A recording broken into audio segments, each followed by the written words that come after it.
come and watch if you want. Oh, okay then. Right, okay. Well,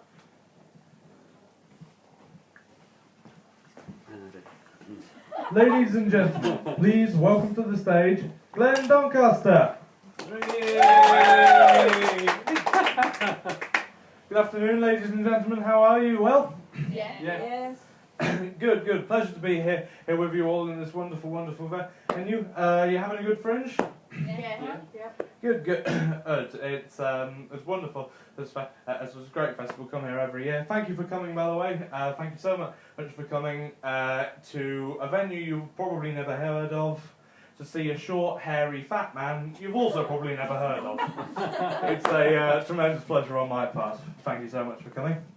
So this is it. This is my first ever fringe show. For a show I'm doing where, I'm not like on a bill of amateur comics or on an open mic night with bands and magicians and God only knows what else. It's been 2 years now since I first stepped on stage with a mic in my hand. I imagine doing this for your first time is a bit like losing your virginity. Obviously I don't know.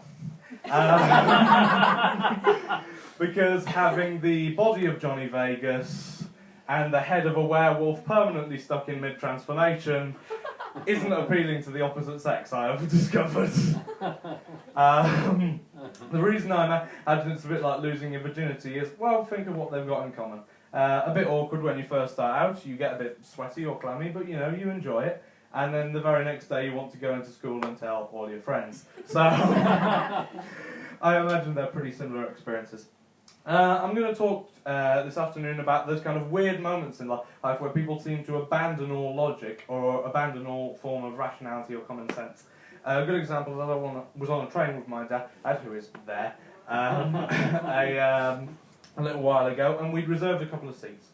We'd learnt from previous experience that it's not too pleasant to be stood up for 5 hours with so little space to yourself that if you so much as lick your lips, you give a stranger a sodding kiss. So we'd reserved a couple of seats, and when we get to our seats, there are these two women sitting in our seats. So we do the norm and tell them politely to move. Now the normal thing to do would be to move. No. This woman puts her hand over the reserve sign, something like this, and goes, "No, these aren't your seats. Your seats must be in the next carriage somewhere. These seats aren't reserved at all." Presumably in the hope of playing some kind of Jedi mind tricks. These are not the seats you're looking for. Apologies for the terrible Yoda impression. It always comes out somewhere between the Cookie Monster and the Queen, and it is something I've come to accept.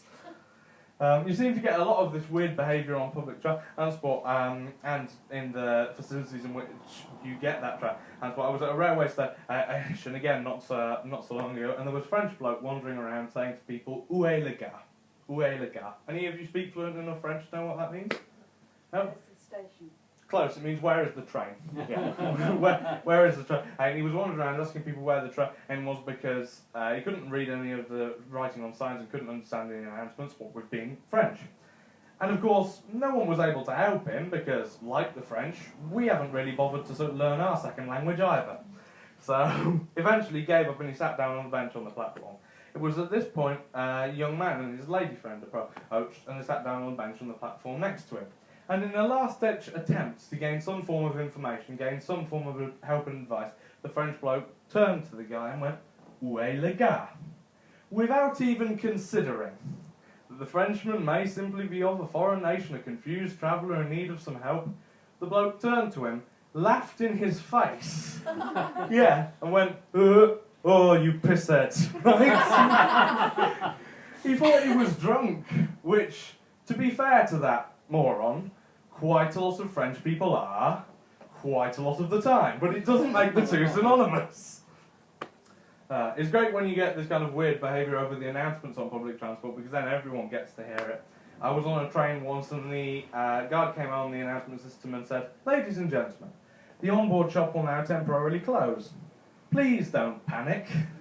As if there would be some little old lady like 3 carriages down the train who would hear the onboard shop will now temporarily close and go, "Quick! The overpriced Scottish shortbread, I must get it now!" My all-time favourite of this was I was at Blackpool Station, which isn't particularly professionally run at the best of times, this wasn't its finest hour. Woman comes on the announcement system over the platforms and goes, "Due to heavy rain today, please take..." That was the end of the announcements. It was quite good fun. Me and my dad had spent the next 15-20 minutes guessing what the hell it was you were supposed to take. Any suggestions from the floor this afternoon? Umbrella, that was one of our first guesses. Any more? I heard it. A piss. Same as the guy said yesterday, funnily enough. A piss, yeah. We ran out of ideas after a while, so the guesses... It wouldn't be a complaint for him. That's a complaint for quite a good suggestion. Our guesses got a bit weirder after a while, like a dead horse, some heroin. Oh, okay.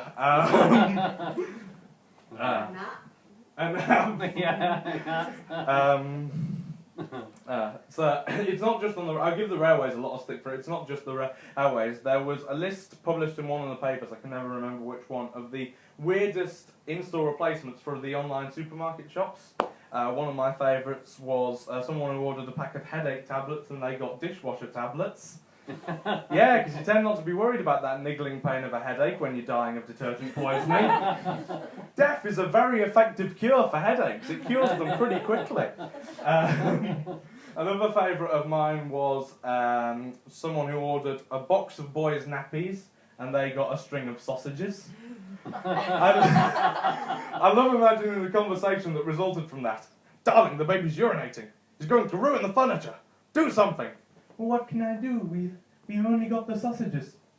"Find some way of strapping the sausage to a sausage. It might soak up some piss."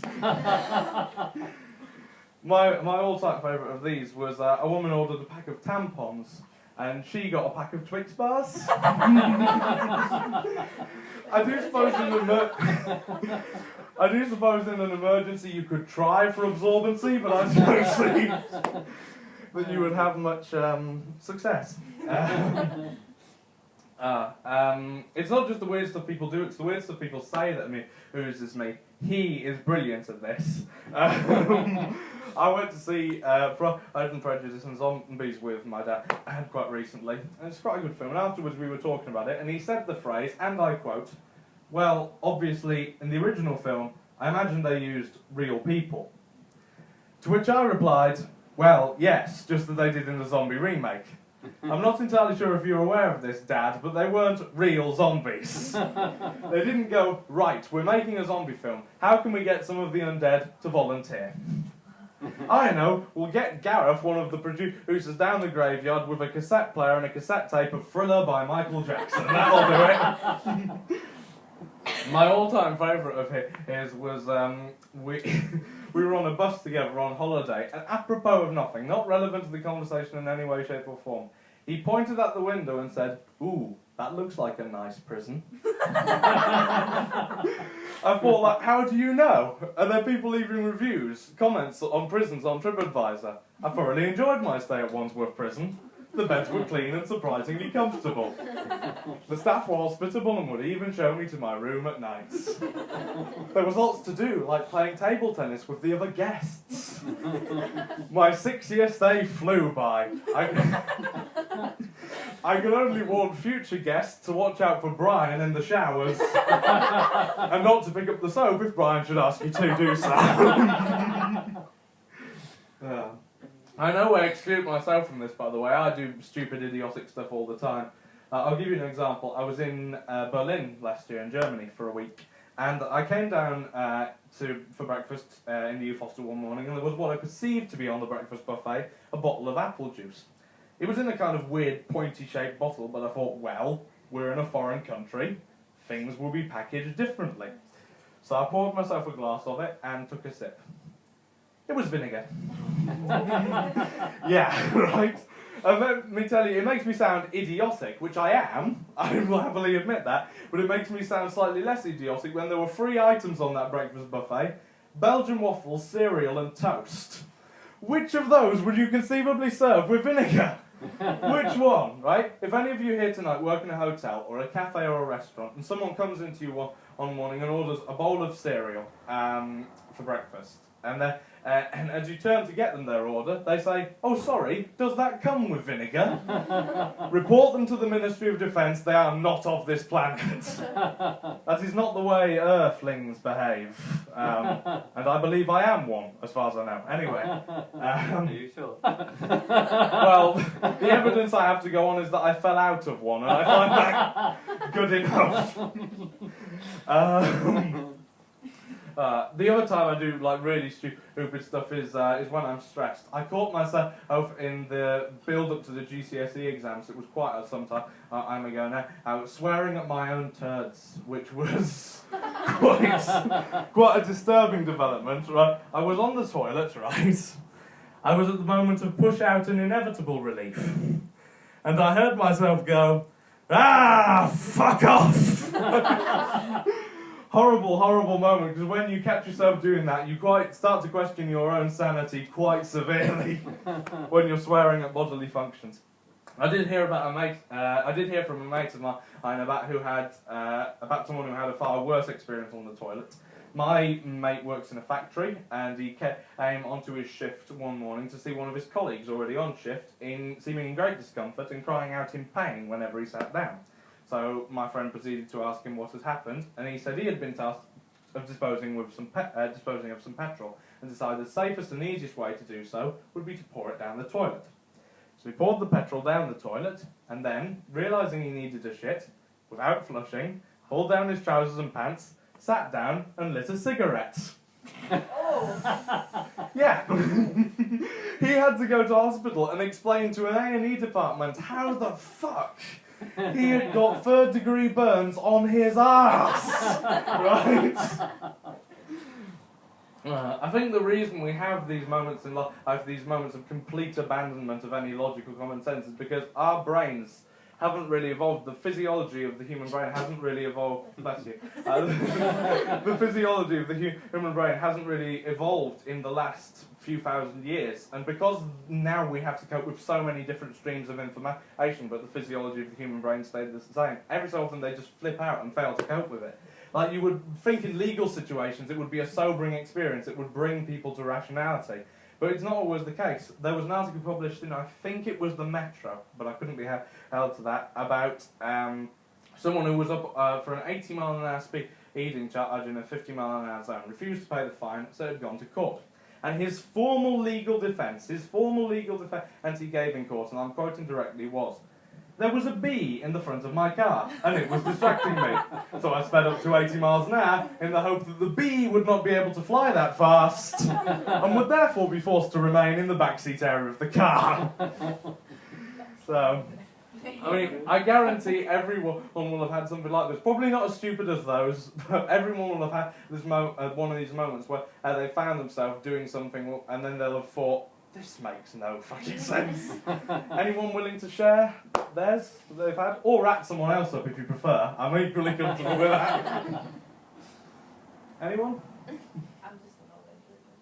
No? I did have an answer yesterday, which I found quite amusing, which was there were these three drunk blokes not so long ago pissing about on Princess Street. It's completely drunk out of their minds. You know, they were shouting abuse at passers-by and throwing empty beer cans around, that kind of stuff.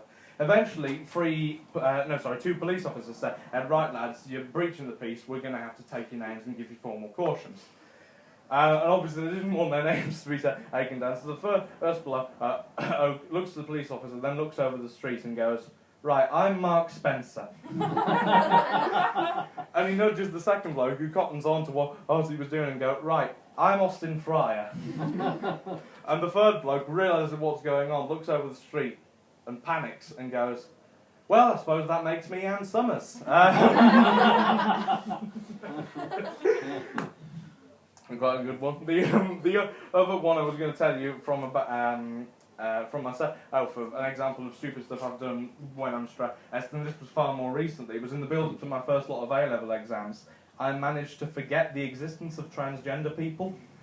Let me clarify that. I didn't see one and go, "What's that?" Right, that didn't happen. What happened was one of my sixth form tutors asked me what the acronym LGBT stood for, and I told her the last initial was travel. Lesbian, gay, and bisexual travel. Yes, Glenn, because lesbians won't travel on a bus unless there's double dildos in the seats. Or gay men won't get on a train unless they know that the nice young man collecting the tickets will give them a blowjob in the loos. What about bisexuals? Can't leave them out. What about bisexuals? They won't get on a plane, according to my subconscious, if there's not a free sex doll in the overhead compartments with both breasts and a cock. We all know this to be true. I think we have quite a relatively mature attitude to sexuality in the UK. Not that that's a bad thing, because Britain's one of the great homes of innuendo humour through people like George Formby and so on. You don't see it now so much now because you can get so much through the censors, but it does flourish up occasionally. Like all of you remember when the book 50 Shades of Grey was released? Well, there was an online rumor that the DIY store B&Q were going to make all their staff read copies of the book in preparation for expected rise in sales of cable ties and gaffer tape. It wasn't true. It wasn't true. I so wish it had been, though. I so wish B&Q had adopted that policy. In fact, not only adopted that policy, but gone further by perhaps teaching all their staff to do a Kenneth Williams noise. Just so that when someone said, I'd like to buy some cable ties or gaffer tape, they could reply with the appropriate response. Excuse me, I'd like to buy some cable ties.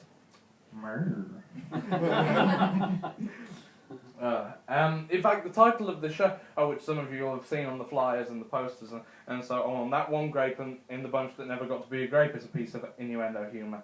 It does need explaining. I'll try and summarise it. The summary of it would be, it was the review of the penis of someone I used to know. I should clarify, review is a bad term. I mean comment. Review suggests there is Cock magazine, and this week's Weirdest Wang, there is no Cock magazine.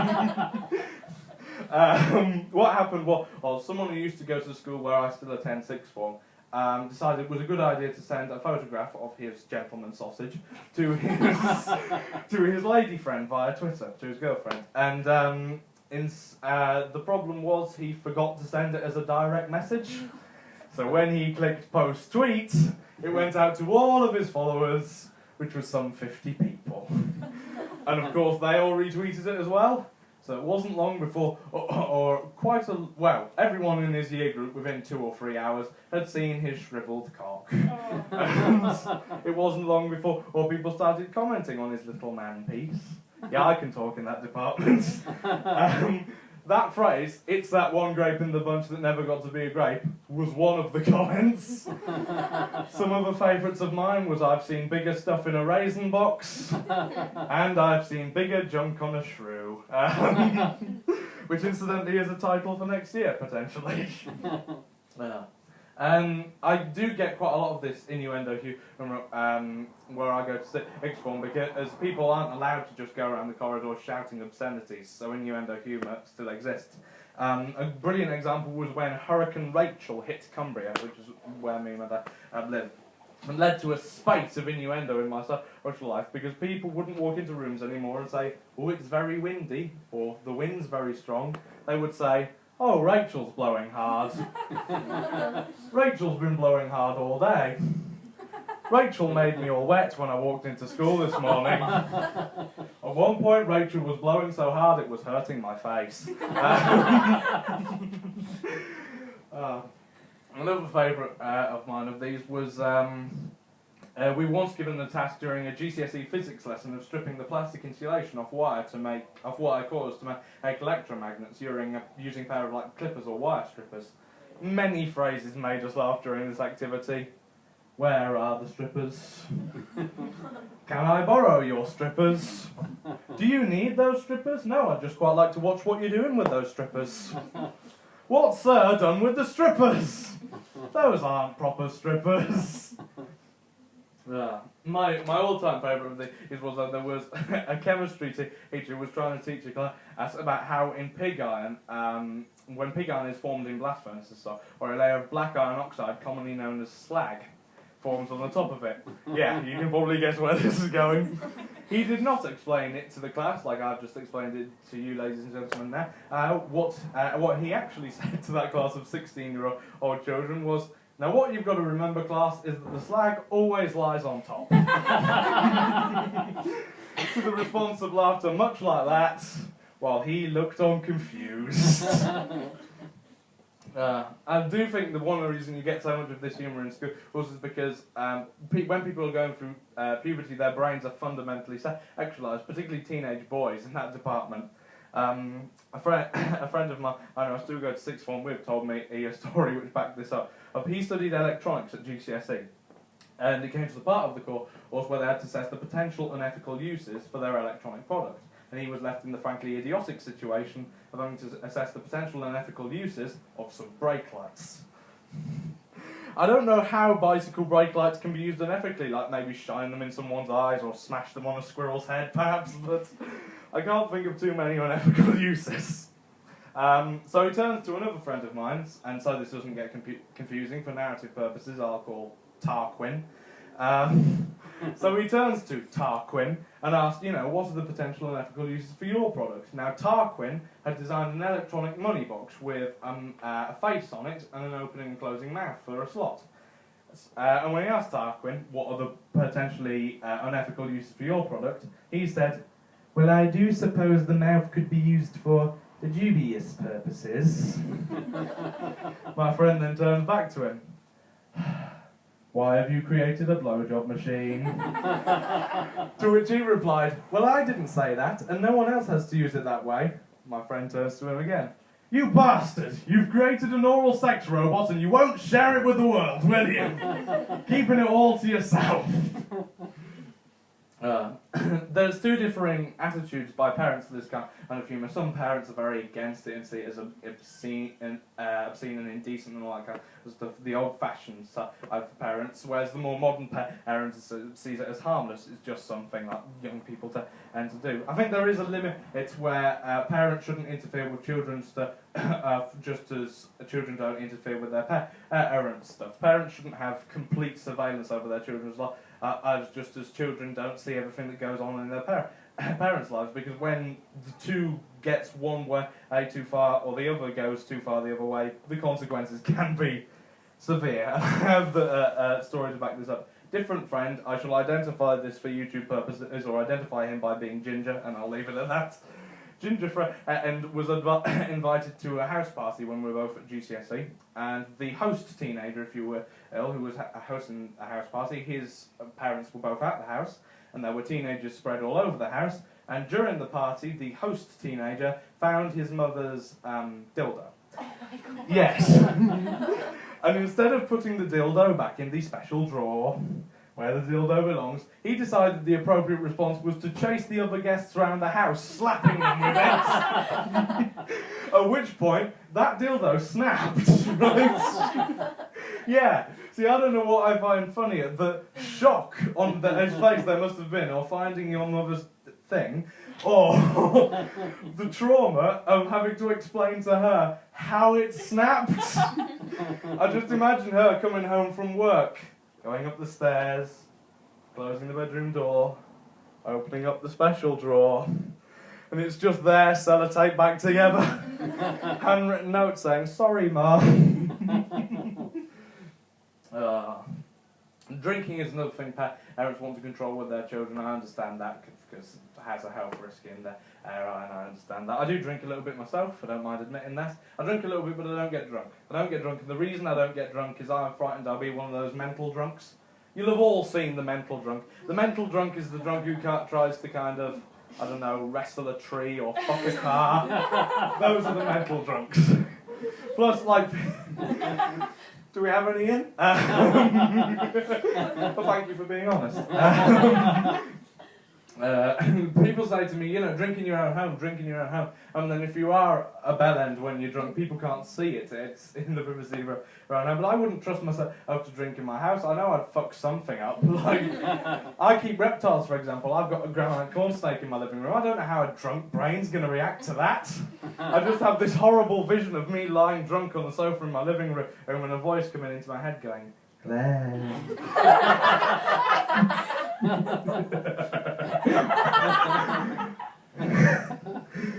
Glenn, wake up, you lazy fucker. You've always wanted a larger penis. Well, why don't you see what a 5-foot-long scaly one would feel like? Sure enough, I'll wake up with a snake down my pants. It ain't happening. I'm not allowing that to occur. And people lose all sense of kind of, again, logic and rationality when they're drunk, and I'm not sure how comfortable with that I'd be. Hey, we were here in the Edinburgh Fringe last year. We were at a pub called the Tron on Health Bridge, and a drunk bloke wandered up to me and asked me where the toilets were. So I told him. They're through the door on the right and down the stairs. Not only did he walk past the door on the right out of the pub, but he then turned left.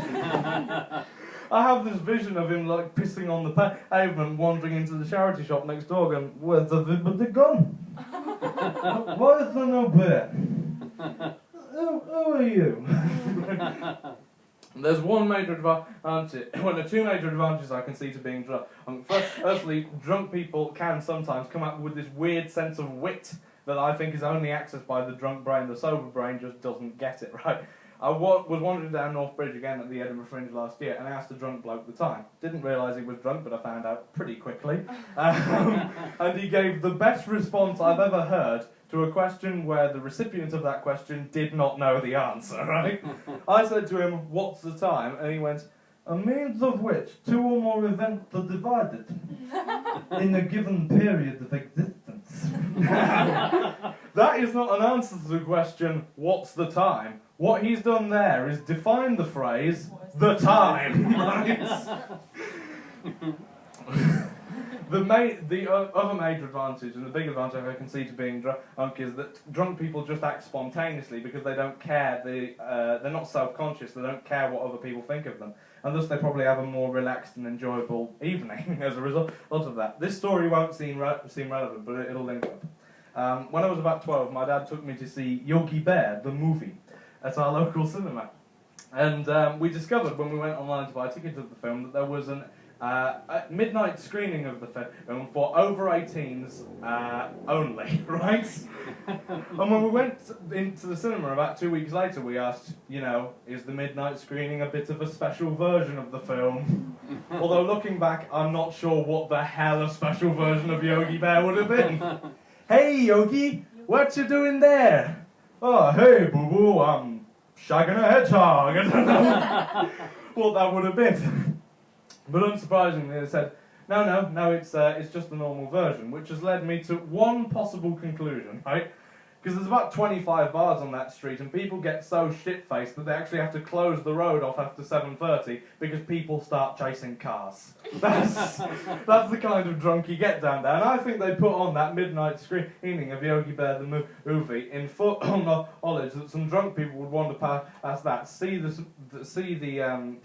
showing for it on the board and go, "Oh, come on, I want to see a bear in a hat.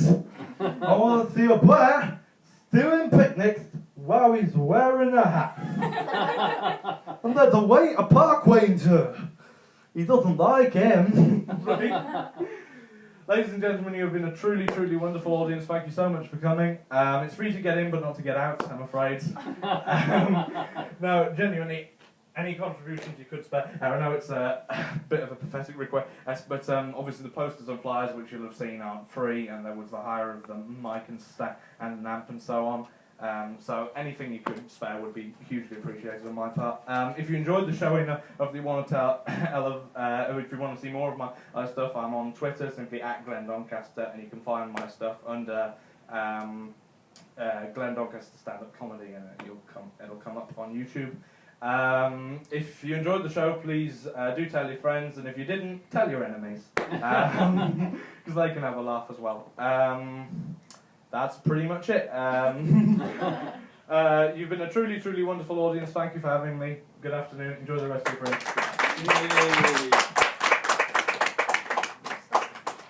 And now I have to make the undignified re-entrance. There we are.